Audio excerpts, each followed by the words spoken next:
Good morning, students of class 11. How are you all? I hope you all are fine and safe at home.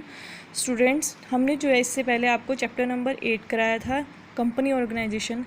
अब जो है हम chapter number 9 के बारे में पढ़ेंगे, choice of form of business organisation. यानी कि हमें किस तरीके का बिज़नेस सेलेक्ट करना चाहिए, किस तरीके का बिज़नेस हमें चूज़ करना चाहिए, हमें क्या क्या कंडीशंस को देख के अपना बिज़नेस को चूज़ करना चाहिए. इस चैप्टर में हम उसके बारे में पढ़ेंगे. देखिए, एक बहुत अच्छी डेफिनेशन यहाँ पे गिवन है. It can be said that sole trade is suitable for a small scale business. यानी कि सोल ट्रेड यानी कि जो इंसान अकेला बिजनेस करना चाहता है वो स्मॉल यानी कि छोटे टाइप के बिजनेस के लिए अच्छा है. Partnership for a middle level business, यानी कि जो ठीक ठीक पैसे जिनके पास हों वो पार्टनरशिप कर सकते हैं. And company organisation for a large scale business, यानी कि कंपनी ऑर्गेनाइजेशन जिनके पास बहुत, अगर हमें लार्ज स्केल बिजनेस सेटअप करना है काफ़ी सारे मेंबर्स कलेक्ट करके, तो हम कंपनी ऑर्गेनाइजेशन को स्टार्ट कर सकते हैं. चलिए, सबसे पहले तो हम पढ़ेंगे selection of form of business कि किस तरीके से सेलेक्ट कर सकते हैं. The previous chapter make it clear that business organisation has many forms.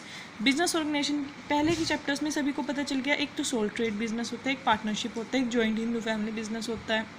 उसके बाद आती है हमारी कंपनी ऑर्गेनाइजेशन, कोऑपरेटिव सोसाइटीज़. अब क्वेश्चन ये अराइज होता है कि इतने सारे फॉर्म्स ऑफ बिजनेस हैं, इनके कुछ एडवांटेजेस भी हैं और कुछ डिसएडवांटेजेस भी हैं. सो इसलिए ये अभी हमें क्लियरिफाई नहीं होता. No clear answer of the question that can a particular form of business in special situation while in other situation some form of में सक्सेसफुल. यानी कि कुछ किसी में अच्छी हैं और कुछ किसी में अच्छी हैं. Hence while selecting the form of business organisation some sectors में भी must be kept in the mind. यानी कि अगर हम अपना बिजनेस सेलेक्ट कर रहे हैं कि हमें किस तरीके का बिजनेस करना है, तो हमें कुछ कंडीशंस माइंड में रखनी होंगी. एल.एच. हनी ने हमें सजेस्ट किया है ये जो कंडीशंस मैं आप बताऊंगी कि इनको माइंड में रख के हमें अपने बिज़नेस का फॉर्मेशन करना चाहिए कि किस तरीके का हमें बिज़नेस करना चाहिए. सबसे पहले तो हम ये देखेंगे हमारे पास किस तरीके की कैपिटल रिक्वायरमेंट है, पैसा कितना है. In business capital investment is the most important factor.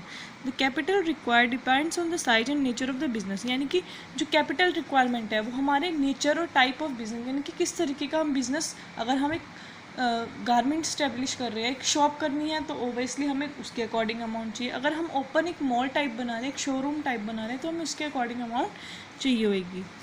Manufacturing concern requires more capital than a retail shop. अगर हम मैन्युफैक्चरिंग कर रहे हैं तो उसमें हमें ज़्यादा पैसा चाहिए बाकायदा रिटेल शॉप के. रिटेल मतलब जो कस्टमर्स को सामान देती है.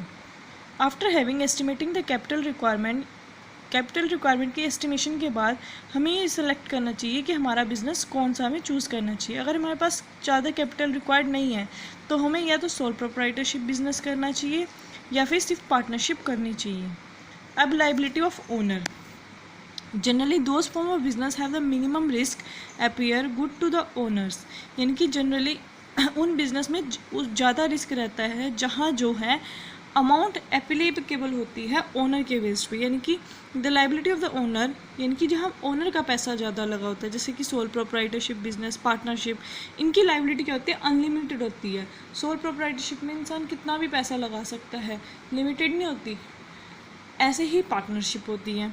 It means that in case of loss of private property, कि हमारा प्राइवेट प्रॉपर्टी का लॉस ना हो सके, तो हमें क्या चूज़ करना चाहिए, अदर टाइप का बिजनेस चूज़ करना चाहिए. On the other hand the responsibility of the share holders in a company is limited. यानी कि कंपनी के अंदर जो शेयर होल्डर्स की रिस्पॉन्सिबिलिटी है वो लिमिटेड होती है. ये जो है हमारा बहुत ईजी पैराग्राफ है, आप इसको अच्छे से पढ़ना. मैं आपको नेक्स्ट समझाती हूँ. Facility information. अब ये देखो कि आप जिस तरीके का बिज़नेस रिक्वायर्ड कर रहे हो, जिस तरीके का बिज़नेस चूज़ कर रहे हो, आपको किस तरीके की फैसिलिटी चाहिए, किस तरीके की फॉर्मेशन चाहिए, कौन कौन सी फैसिलिटी.